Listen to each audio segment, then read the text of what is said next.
Hello and welcome to episode 29 of Theatre Chat Live. How are we all doing this week? If you missed last week's live with Brian Hook from Immersive Everywhere, then you can go and watch it on our IGTV or YouTube. We talk all about kind of immersive theatre and The Great Gatsby, which is opening very soon. It's a good old chatter about theatre in general, really, so you can check that out. How has everybody been? Hello to all of our new followers. If you haven't watched before, welcome to Theatre Chat Live. Let me know if you've been to any shows this week. If so, what did you think of them? Have you booked any tickets this week? If so, where are you going?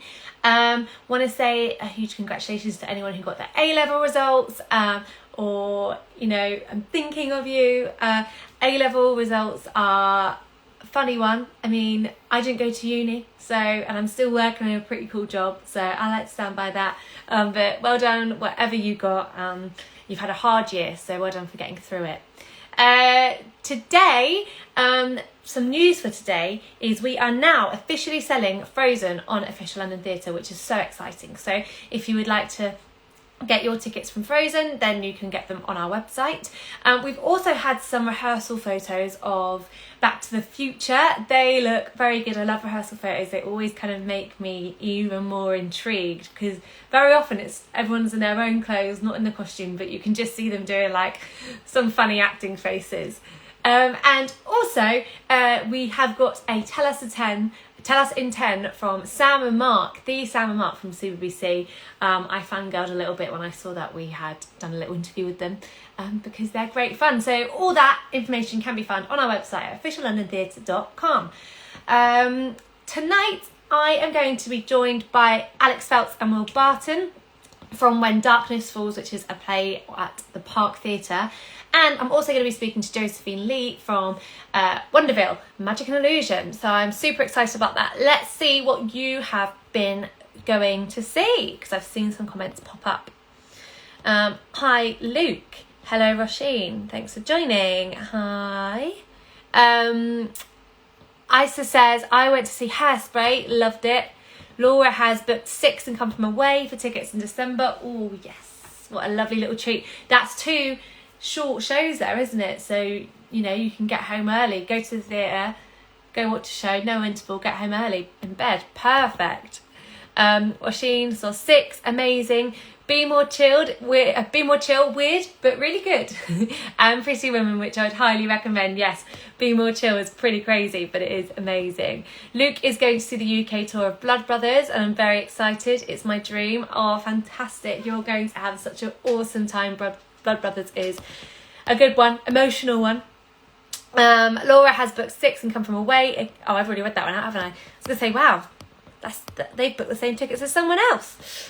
Cool. So let's get up our first guest. Hello. Hello, both. How are you doing? Great. Good. Really How are good, you? Good. Yeah, not too bad, thank you. Where are you at? Are you at the park? We are. We're at the in the rehearsal room. Another day's rehearsal. Another day nearer to scaring the bejesus out of your people. Yeah, right, exactly. First of all, just introduce yourselves and tell me a little bit about the part you play. Go on. Oh, okay. I'm Will, and I'm playing John Blondell, who's a historian from Guernsey, who's a bit of a technophobe. He's into vlogs, and he's doing a vlog about ghost stories and things like that. And Alex is my special guest who's coming on, and then it's all about the intrigue, connection between them, history, regret, weird things happening. Amazing. And Alex? Yeah, so hello, I'm Alex, and my character is called The Speaker, and he's sort of an enigmatic, mysterious character that arrives in the middle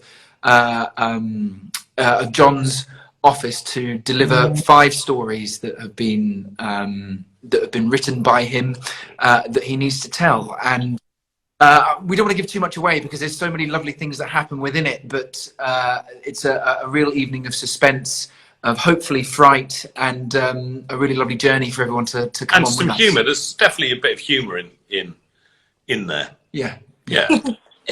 Some people laugh when they're nervous anyway, so you'll probably get some laughter in the audience. Yeah. So the show is based on true events, which is always quite nerve-wracking when it's a ghost story. Can you tell me a little bit more about that? Yeah, so the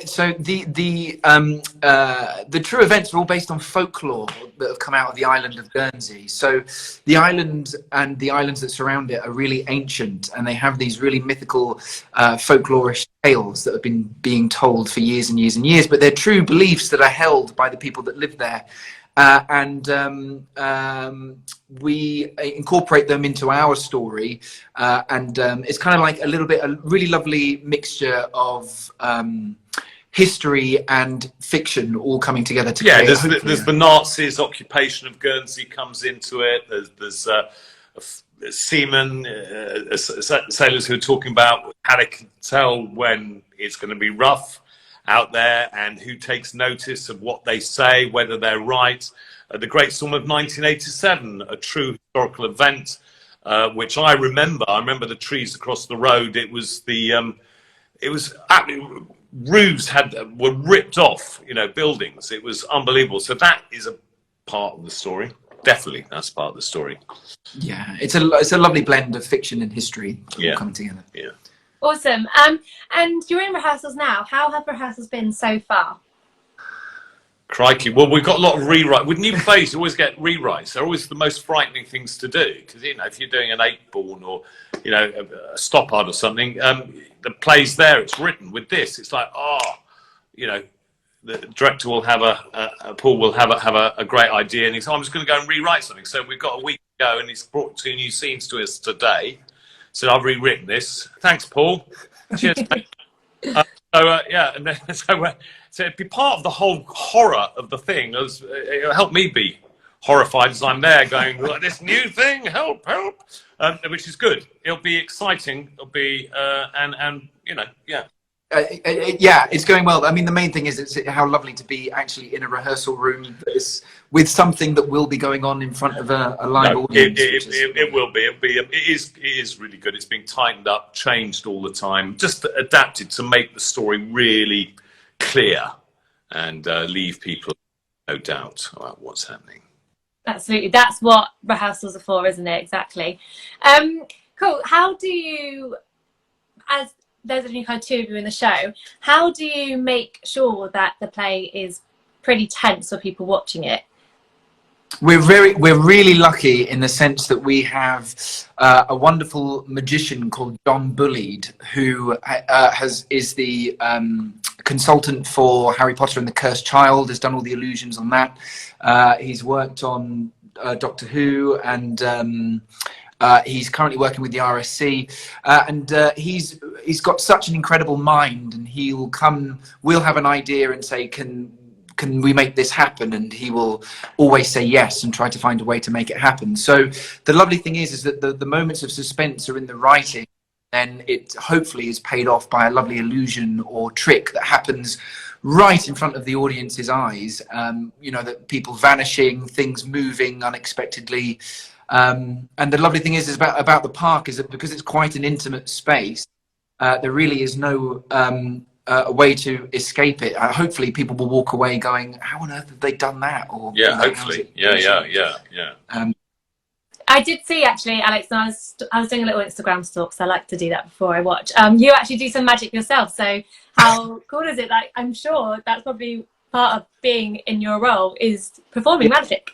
Well, I mean, it was a happy coincidence. I've been doing it as a hobby for years and years. So when I knew that John was coming on to help with the show, I've just been geeking out, like massively geeking out, and going, "Oh my God, how does that work? That works like that." So it's been very, very exciting and very lovely to see how, because essentially, if you think about it, a theatre is just a playground, and so we can manipulate any kinds of things that we need within this space to be able to hopefully heighten the evening a little bit for everyone watching.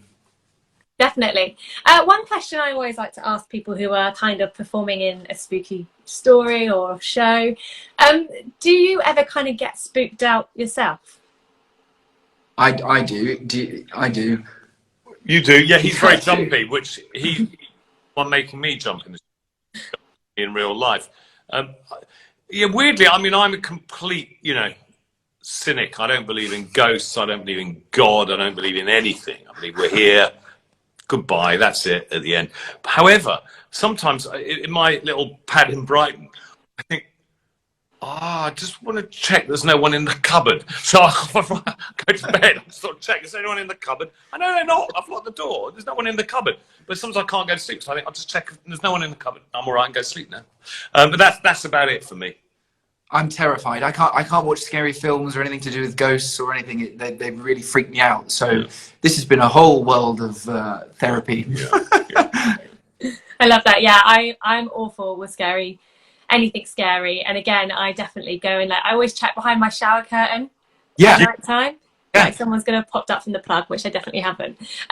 So moving on from that, do you have any kind of your own ghost stories that you've heard before that may be your favourites, and kind of a short version, I guess, that you can tell us tonight? Oh my God, that's such a good question. Is there anything? Have you really got anything? It's a great ghost story. No, I knew there was only a ghost story when I was a little kid that was so ridiculous, but my brother scared me with. But that was just about a kid who ends up eating the liver of his granny for dinner. But I was about 10, and my brother scared me with that, and I couldn't sleep for days. But yeah, and then little Johnny was killed, and his liver was stolen by his dead granny. But but anyway, there we go. That was I can't remember the detail of that, but other than that, I'm not great on ghost stories. You? The only one that I've got is that one of my nan, she said that she had already had experienced some kind of ghostly thing happen. So she would be on a bicycle riding home from work, and it was a long dark lane, and this really weird sort of figure just arrived out into the road, and she passed straight through it, and she said she was freezing cold for about a second or two, and then it moved on, and she looked behind her and it wasn't there. So how old were you when your nana told you that? Well, we don't need to anyway. So the next question, we're was she winding you up? Yeah, probably. Yeah, I think I'm a little bit of a cynic, but also I think I'm a bit scared of what the mind can do and the tricks that it can play on you. And I guess maybe with this and the illusions, it all kind of goes into one, doesn't it? But it's a really big theme of the play, is whether or not our minds are playing tricks on us for some kind of past grief or something that's happened, or is it actually happening? Yeah, it quite goes into sort of Freudian analysis of being haunted by our past and regret and decisions we may have made, and that's definitely a theme of that. Are these ghosts? Are they real? Are they part of the psyche? That are shadows? Quite interesting. Are we haunted by the decisions that we make as we go through life? Definitely. I think they're really good questions to ask, and I think it makes the play sounds really meaty. Like there's a lot of kind of, once you watch it, you come back and you have a lot of kind of thinking about it. Yeah, I'm sure. So it's at the Park Theatre. How is it being at the Park? And I know, Will, you've been there before. How much are you looking forward to kind of getting audiences back in there? Yeah, looking forward to it. I think I was going to ask you, but you won't know. This is my third show here, and it's a lovely space, and it was my local theatre till I moved. So I can't wait to get cracking on this, and get in and get the audiences back, and get back to some kind of normality. Hopefully at last. Let's see what happens. Yes, absolutely. Fingers crossed. So one last question for you both is, now that theatres are kind of opening up again, or they're back open, has there been anything that you've seen recently that you would recommend to go watch, or anything that you would really like to see in the future? I haven't been to the theatre since lockdown, so no, I haven't seen anything yet. Have you? I saw Ian McKellen as Hamlet in Windsor, which was really cool. I'm trying to think of things that I'm looking forward to see. I'm looking forward to seeing Magic Goes Wrong by the Mischief Comedy Group. Oh yeah. I really would love to see them. I've not seen. You mentioned Come From Away, and I've not seen Come From Away, and I really want to go and see that. So hopefully, fingers crossed, I'll get across to see it. Yeah, good choices. I haven't seen Magic Goes Wrong, but I've heard lots of good things. I'm sure, as a magician yourself, you'd probably find it even more hilarious. Did I hear you talking about Back to the Future? Yes. See that? Well, Yeah, because for my, sure. my son loved Back to the Future, so although he's now in his early 20s, I think I can drag him Yeah, to it's gonna that. be He's going so to love good. that. Yeah, yeah. Maybe I might take my daughter too, but it's my son that really loves it. Yeah. Yes, I think it's at the Adelphi, opening very soon, but it's lots of people have been talking about it, and it was open before and it was very popular then, so I'm sure your son will absolutely love it. Fantastic. I'm sure he will. Yeah, brilliant. Brilliant. Well, thank you so much for joining today. All the best on opening, and I hope you don't get spooked out too much. Cheers. Thank you. Yeah, thank you so much. See you later. Bye. I've just seen Justin Williams' stage sign says live ghost stories are way more scarier than films. I think our imaginations are finally tuned in the theatre. Ocean at the end of the lane looks wonderfully spooky. Yes, I want to know. This is a good question. I want to know if any of you have been to see any kind of ghost stories or scary kind of plays. If you have, let me know. What did you think? Like I said, I'm rubbish. I'm absolutely rubbish at anything remotely scary. And I hardly ever watch the films. I never go to cinema to watch them. And when I watch them, I'm kind of reluctantly watching it under my pillow. I've been to see The Woman in Black, and that was pretty jumpy, but I felt like the whole time I was like really ready for something to happen the whole time.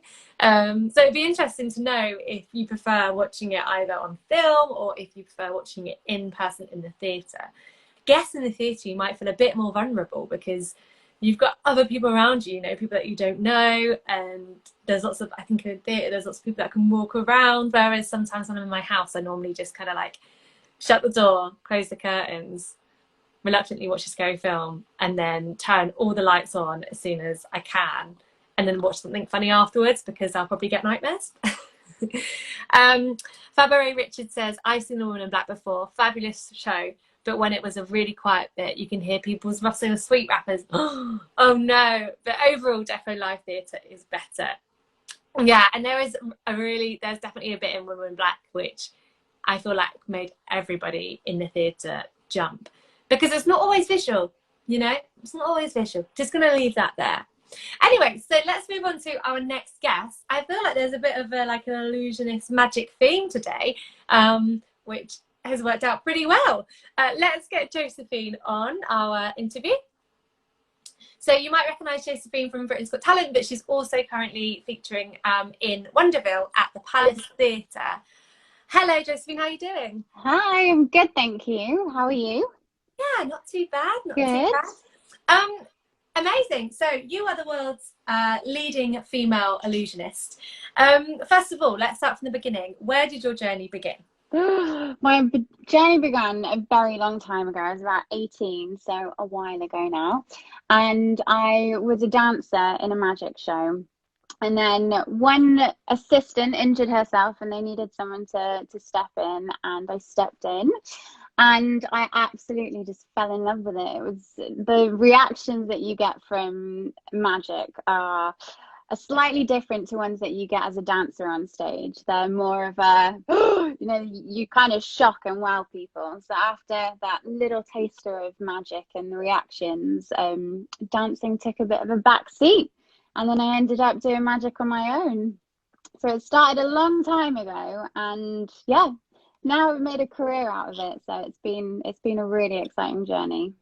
I'm sure. I think I love when you said you get a different reaction. You must feel like you're in some kind of secret, you are in some kind of secret club, the magic circle. How does that feel, kind of knowing stuff that people don't know and playing tricks on people? I think that's what I really enjoy about magic, is that that every show you do, you've got more and more people and more reactions, and it's just, you're giving almost an escape to people. I think it's almost impossible for anyone to come and watch magic and still be thinking about how their day at work went or what they're doing that evening. It just completely captures people. I always say you've got two audiences in magic. You've either got audience A, who will come and sit and enjoy the show and just enjoy it for what it is. And then you've got audience B, who is just frustrated as anything, trying to figure out how everything's done. But both of those audiences are perfect. You kind of want a bit of both in the audience. Yeah. Absolutely. So obviously you were on Britain's Got Talent, and I was watching your auditions earlier. You've got millions and millions of views on there. I guess first of all, how does it feel doing magic on TV in comparison to doing magic in a theatre?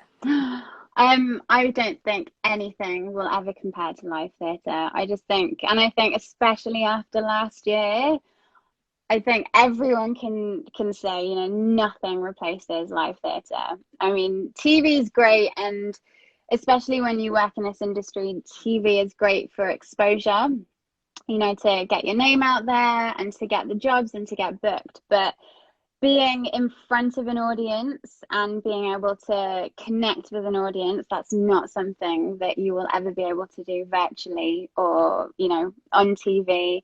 So, I mean, I think everyone will say exactly the same. Being back in the theatre after a year off is just, I think if people were starting to not, you know, enjoy their jobs, I think people have realised that there is nothing else out there that replaces what we do. Definitely. And also one of the performances you talk about kind of being a female in the magic industry, illusionist industry. How important is it for you that females kind of get recognition out there? It's really important. I know that it took me a long time to pluck up the courage and the confidence to actually follow what I really wanted to do and to follow that passion. And I know that my reasons were probably very similar to a lot of other women out there. So for me, it is really important just to show that, you know, if you want to do something and you work hard, then it will pay off. And just to really make sure that, you know, it can sometimes be a little bit daunting when you are, you know, one of of not many, you know, there's only a few of you out there. But I think especially the past couple of years, there are a lot of really, really good female magicians. I mean, we've got Kat Hudson in the show and Emily England. I'm in the show. I mean, that's 3 women in a magic show, which is incredible, absolutely incredible. So things are definitely changing for sure. Yeah, absolutely. And 3 women in a magic show in the West End as well. I mean it's amazing. It's amazing. It's absolutely amazing. So I think we're all celebrating that. Oh, awesome. So let's talk about Wonderville. Can you kind of tell me a little bit about what happens in it first of all? Yes. Firstly, it's an amazing show. So please come and watch. We've only got 3 weeks left, and it's such a shame. It's a fabulous show, and there is something in it for everybody. We've got 6 acts. We have Chris Cox, who is a mentalist. He is a mind reader who can't read minds, and he is absolutely hilarious. He will have you crying with laughter. Then we've got Ed, who won Magician of the Year at the Magic Circle. He is so skilled. It's absolutely incredible what he does. And sometimes I'm stood at the side of stage watching, and, you know, I can actually see at the back and I can see what's going on. And every single time I'm just absolutely amazed at the skill that he has. So we've got Chris, Ed, then we have me, who I do everything slightly bigger and slightly more visual, and I do large scale illusions. Then we have Young and Strange, who are a comedy act, and they I've seen them, I mean, hundreds of times, and I still am buckled over at the side of the stage laughing. They're just brilliant. They kind of do a bit of a parody to the 80s magic, Las Vegas magic, and it's just absolutely brilliant. And then we have hula hoop artists, Amazi and Simone, who I believe are Guinness World Record holders for, I'm not too sure exactly what, but lots of hula hoops everywhere. So there really is something for everyone. I'm just thinking if I've missed anyone out. I haven't. We also have amazing guest artists. So every week we have a different guest artist come and perform. So we've got Magical Bones coming, who was on BGT, I think, last year. And then who have we got left? We've got Kat Hudson. She was also on BGT. And Magical Sing this week. So there is literally something for everybody. It's a really fun, family-friendly show. It sounds like, yeah, it's got so much, it's full to the brim. Yeah. So what I'm interested to know about, when it's kind of like a variety show, When you go into rehearsals, what do you do? Do you kind of come along with your own acts and then kind of find a way to link them all together, or do you work with each other to kind of do something similar? How does it all work? Well, I think during lockdown, everyone had quite a lot of time to think. So this has been in the making for a while, and a couple of us know each other really well. So it was also really nice to be working with friends. So during lockdown, the conversation started, and the producers started piecing the cast together, and then we all started having Zoom calls and discussing how we could integrate each other's acts and link things. And one of our directors, Annabelle, she's been absolutely fantastic, and she's really pieced the whole thing together so beautifully. So although we each have our own acts, I've had a lot of people come and watch this show who have seen a lot of other magic shows that I've been in. They've all commented on the fact that this just feels like it's so beautifully put together that it feels like it's a family, which is rare, because a lot of us work individually, so it's so nice to be in this environment.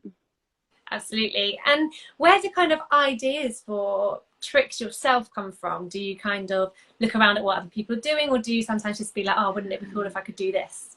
I try and avoid watching too much magic, because I really struggle when people are like, why don't you watch some YouTube videos of other people? And then you watch them and then you think, oh, that looks great, but how do you not copy something that you've just watched that you think is great?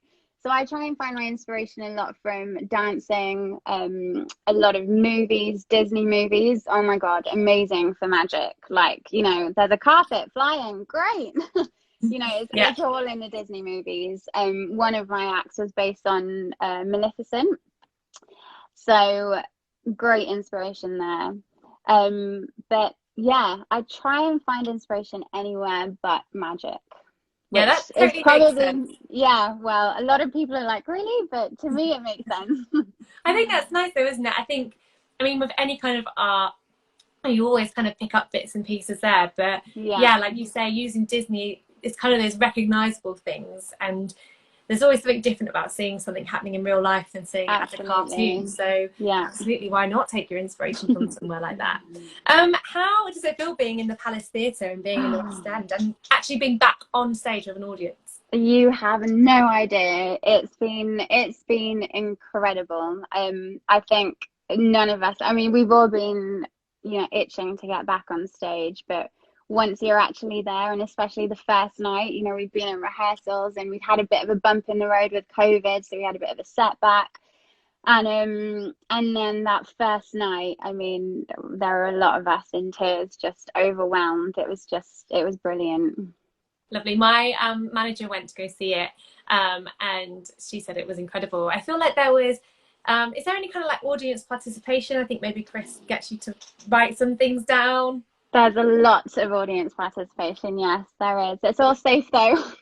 It's all safe. But yeah, Chris gets really, really involved with the audience, and in pretty much all of his acts, it's unbelievable. I mean, he's literally reading minds, and they're like nowhere near him. They've never met him, and he's just picking them out at random. It's quite, it's brilliant.